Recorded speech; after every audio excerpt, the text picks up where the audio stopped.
विशिष्ट गाल्पिका श्रीमती प्रतिभा रायଙ୍କ ରଚିତ ଗଳ୍ପଟିର ବିଶେଷ ଶୀର୍ଷକ ଦୁଇଟି ଅଳସ ଅପରାହ୍ନ। ଅଳସ ଅପରାହ୍ନର ପାତଳ ନିଦ ମୋର ବହଳ ଧରି ଆସୁଥିଲା। ଛାତି ଉପରେ ମେଲା ହୋଇ ପଡ଼ିଥିବା ମୋଟା ବହିର ଚାପ ତେବେ ବି ମୁଁ ବେଶ ଅନୁଭବ କରୁଥିଲି। ମୁଣ୍ଡ ଉପରେ ଫାଇନାଲ ପରୀକ୍ଷା। ଅକ୍ଳାନ୍ତ ପରିଶ୍ରମ ନ କଲେ ବର୍ଷଯାକର ଶ୍ରମ ବିଫଳ ହୋଇଯିବ। ହେଲେ ମାର୍ଚ୍ଚର ସେଇ ଅଳସ ମଧ୍ୟାହ୍ନରେ ଆଖିକୁ ନିଦ ଘାରି ଆସୁଥିଲା ଅତି ଅବାଧ୍ୟ ଭାବେ। ଚିଂ ଚିଂ କି ଏକ ଶବ୍ଦରେ ନିନ୍ଦ୍ରା ମୋର ତୁଟିଗଲା। ଆଖି ଖୋଲିବାକୁ ଇଚ୍ଛା ହେଉନି, ତଥାପି ଚାହିଁଲି। ଆମ ରୁମ୍ର ସାମୟିକ ଅତିଥି ପୂର୍ବ ପରିଚିତ ସେଇ ଘରଚଟିଆ ଦୁଇଟି ଏପଟ ସେପଟ ଉଡ଼ିବାରେ ଲାଗିଛନ୍ତି ଅତି କାତର ଭାବେ।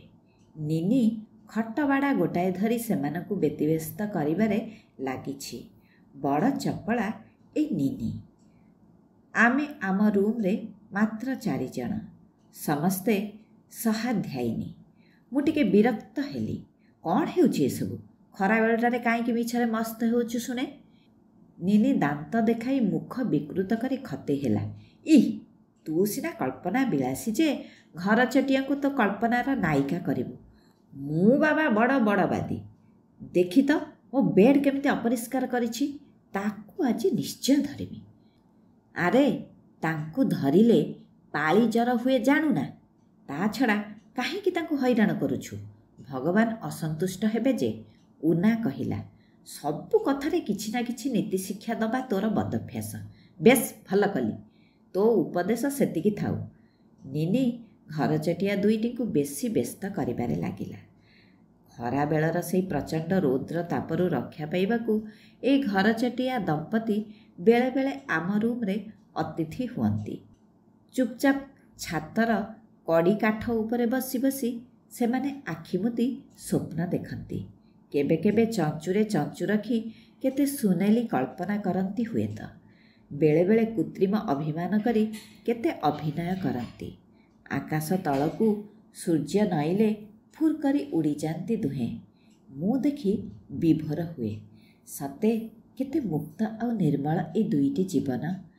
କେତେ ସୁଖୀ ଏଇ ପକ୍ଷୀ ଦମ୍ପତି। ଫୁର୍!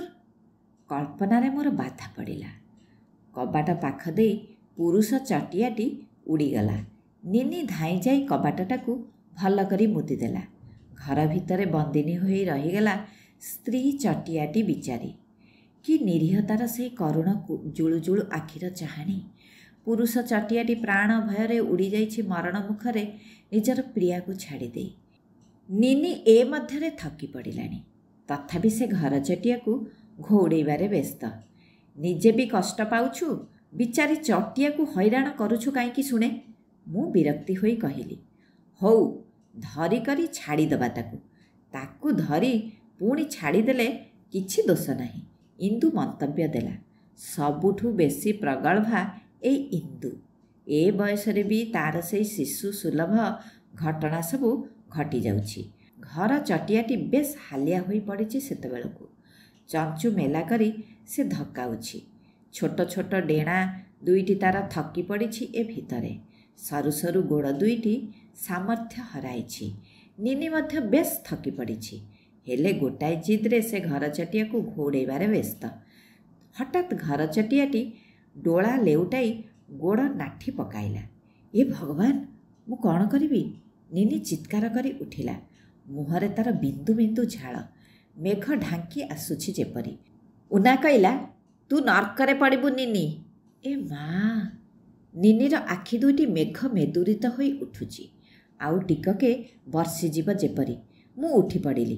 ପାଣି ଟିକେ ଆଣି ପାଟିରେ ତାର ଦେଲି। ନିନି ତାର ମୁହଁକୁ ଫୁଙ୍କିବାରେ ଲାଗିଛି। କେତେ ସମୟ ପରେ ଘରଚଟିଆ ଆଖି ମେଲିଲା। କି କରୁଣ କାତର ତାର ଚାହାଣୀ। ସତେ ଯେପରି ସେ ଅନୁନୟ କରୁଛି, ମୋତେ ଛାଡ଼ିଦିଅ ନାନୀମାନେ। ନିନିର ନାରୀ ଅନ୍ତର ଆନ୍ଦୋଳିତ ହୋଇଛି। ଘରଚଟିଆକୁ ଗେଲ କରୁଛି ସେ। ନାଇଲୋ, ମୁଁ ତତେ ଆଉ ମୋଟେ ହଇରାଣ କରିବିନି। ତୁ ଯେତେ ଅପରିଷ୍କାର କଲେ ବି ତତେ ଆଉ ଜମା ଧରିବିନି। ଇନ୍ଦୁ, ଉନା, ମୁଁ 3 ଜଣ ଏକ ସଙ୍ଗେ ହସି ଉଠିଲୁ। ଘରଚଟିଆ ଆସ୍ତେ ଆସ୍ତେ ସୁସ୍ଥ ହେଲା। ମାତ୍ର ରୁମ୍ ଛାଡ଼ି ସେ ଆଉ ଗଲା ନାହିଁ। ସେଦିନ ରାତିରେ ସେ ରୁମ୍ରେ ରହିଗଲା। ସକାଳେ ପୁରୁଷ ଚଟିଆଟି ଡରି ଡରି ରୁମ୍ ଭିତରକୁ ପଶି ଆସିଲା। ସ୍ତ୍ରୀ ଚଟିଆଟି ଚୁପଚାପ ବସିଛି। ପୁରୁଷ ଚଟିଆଟି ତା ପାଖରେ ବସି କିଚିରି ମିଚିରି କରି କେତେ ଅନୁନୟ କଲା। ସତେ ଯେପରି ତାର କଲା କର୍ମ ପାଇଁ ସେ ଅନୁତାପ କରୁଥିଲା।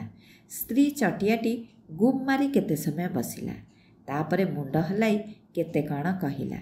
ତାପରେ ଉଡ଼ିଯାଇ ଆଉ ଗୋଟେ ଜାଗାରେ ବସିଲା।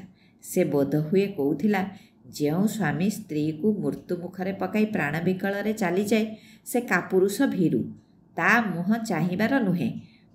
ପୁରୁଷ ଚଟିଆଟି ତାପରେ ଅପରାଧୀଟି ପରି ଉଡ଼ିଗଲା ଚୁପଚାପ। ସେ ଆଘାତ ପାଇଲା ହୁଏତ। ଏ ଭିତରେ ଅନେକ ଦିନ ଚାଲିଗଲାଣି। ଚଟିଆଟି ପ୍ରତି ମୋର କେମିତି ଏକ ଅହେତୁକ ମମତା ଜାଗି ଉଠିଛି। ଚଟିଆଟି ଯେତେବେଳେ ବାହାରକୁ ଯାଇଥାଏ ଖାଦ୍ୟ ଅନ୍ୱେଷଣରେ, ସେତେବେଳେ ରୁମ୍ଟା ଖାଁ ଖାଁ ଲାଗେ। ଯେମିତି ଘରୁ ପିଲା ଚାଲିଗଲେ ମା' ମାନେ ନିଃସଙ୍ଗ ବୋଧ କରନ୍ତି, ଠିକ୍ ସେମିତି ଲାଗେ ମୋତେ। ଘରଚଟିଆଟି ନ ଆସିବା ପର୍ଯ୍ୟନ୍ତ ପାଠରେ ମନ ଲାଗେନି। ଡେରି ହେଲେ ମୁଁ ପଚାରେ, କିରେ ଆଜି ଚଟିଆ କୁଆଡ଼େ ଗଲା, କାହିଁ ଦେଖା ନାହିଁ? ନିନି, ତୁ ପୁଣି ତାକୁ ହଇରାଣ କଲୁ କି? ନିନି ଆଖି ଦେଖାଏ, ମୋତେ କ'ଣ କରିପାଇଲୁ କି? ମୁଁ ପରା ସେଦିନ ଚଟିଆକୁ କଥା ଦେଇଛି ତାକୁ ଆଉ ଧରିବିନି। ମୁଁ ଆଶ୍ୱସ୍ତ ହୁଏ। ଠିକ୍ ସମୟରେ ଚଟିଆଟି ଫେରେ। ସେଇ ଦିନଠୁ ପୁରୁଷ ଚଟିଆର ଆଉ ଦେଖା ନାହିଁ। ହୁଏତ ଅଭିମାନ କରିଛି, ଯେତେ ହେଲେ ସ୍ୱାମୀ ତ। ସ୍ତ୍ରୀ କ'ଣ ତାକୁ ଏମିତି ଅପମାନ ଦେବା ଉଚିତ? ବେଳେବେଳେ ମୋର ଇଚ୍ଛା ହୁଏ ଘର ଚଟିଆଟି ଫେରି ଆସୁ, ଦୁହେଁ ପୁଣି ମିଳିମିଶି ତାଙ୍କ ଘର କରନ୍ତୁ। ହେଲେ ସେ ଫେରେନି। ସକାଳେ ଚଟିଆଟି ବହୁତ ଦୁଷ୍ଟାମି କରେ। ଦାନିରେ ଫୁଲଗୁଡ଼ାକ ଯେତେ ସଜାଇ ରଖିଲେ ବି ସେ ଉଡ଼ି ଆସି ସେଥିରୁ ଫୁଲ କେତୋଟି ଖସାଇ ପକାଏ। ଏ ଭିତରେ ସେ ଆମ ପାଖରେ ଖୁବ୍ ନିର୍ଭୟ ହୋଇ ଉଠିଛି। ଚଟିଆର ଏଇ ଦୁଷ୍ଟାମି ମୋତେ ଭାରି ଭଲ ଲାଗେ। ବେଳେବେଳେ ମୁଣ୍ଡ ଉପରେ ମଧ୍ୟ ବସିଯାଏ। ମାତ୍ର ଧରିବା ପୂର୍ବରୁ ଉଡ଼ିଯାଏ, ପଡ଼ି କାଠ ଉପରେ ବସି କିଚିରି ମିଚିରି ହୁଏ। ମୋର ମନେ ହୁଏ ଚଟିଆଟି ଯେପରି ମୋର ଏକ ଅବାଧ୍ୟ ଚପଳା ଝିଅ। ଅପରାହ୍ନର ଅଳସ ମୁହୂର୍ତ୍ତରେ ମୁଁ ଲକ୍ଷ୍ୟ କରେ ଚଟିଆଟି ଗୁମ୍ ମାରି ବସି ରହେ। ଆଖି ଦୁଇଟି ତାର ବାରମ୍ବାର ମୁକ୍ତ ଆକାଶ ତଳକୁ ଯାଇ ଫେରିଆସେ। ତାପରେ କରୁଣ ମଧ୍ୟ ହୋଇ ଉଠେ। ସେ ହୁଏତ ତାର ସାଥୀଟିର ସାନ୍ନିଧ୍ୟ ଏଇ ଅଳସ ମୁହୂର୍ତ୍ତରେ ଲୋଡ଼େ। ମୋ ମନଟା ବି ଉଦାସ ହୋଇ ଉଠେ।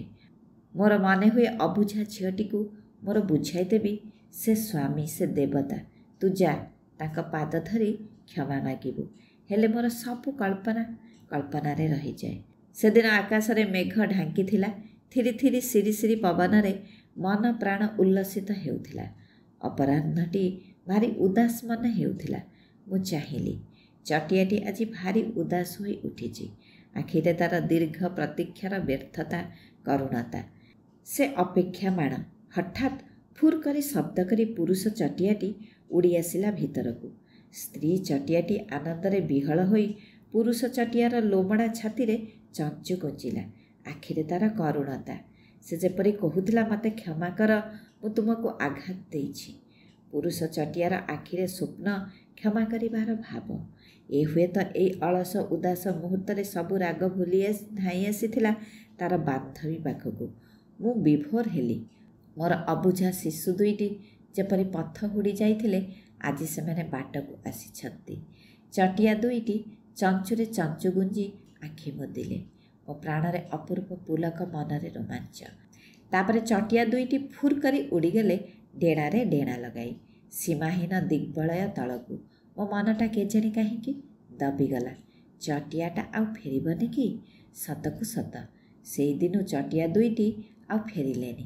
ଯେଉଁ ଘର ଯୋଗୁଁ ସେମାନଙ୍କ ଜୀବନରେ ଏକ ଅଦିନିଆ ଝଡ଼ ଉଠିଥିଲା, ତାଙ୍କ ଶାନ୍ତ ସୁନ୍ଦର ଜୀବନକୁ ଆନ୍ଦୋଳିତ କରିଥିଲା, ସେଇ ଅଶୁଭ ପୀଠକୁ ସେମାନେ ଆଉ ଫେରିଆସିବାକୁ ଇଚ୍ଛା କଲେନି ହୁଏତ।